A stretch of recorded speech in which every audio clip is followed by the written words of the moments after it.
વાહ કુદરત વાહ, ખરેખર એક ભાઈ નારિયેળ પાડવા માટે નારિયેળી ઉપર સડ્યો, બરાબર.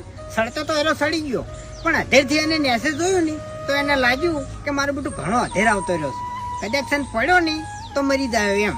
પછી એ ભગવાનને કગર્યો કે ભગવાન, હું અહીંથી સુખ શાંતિ ઉતરી જાય ને તો 111 રૂપિયા તળાઈ દેવું, બરાબર.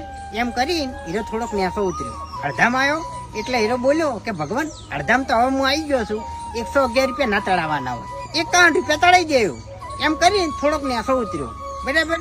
અને પાછો ફેરથી બોલ્યો કે ભગવાન, હવે હું ઉતરી જવા આવ્યો છું, બરાબર. 51 રૂપિયા થોડા તળાવવાના હોય, 11 રૂપિયા તળાઈ દેવું. એમ કરીને ને તો ઉતરવા ગયો અને તરત પડ્યો. એટલે આ ઉપરથી એક જ શીખ મળે છે કે આપણને જેને ધરતી ઉપર મેલ્યા છે ને એના સામે આપણે કોઈ ચાલાકી કરાય નહીં, કારણ કે એ આપણાથી મોટો ચાલાક છે એમ. જય શ્રી રામ.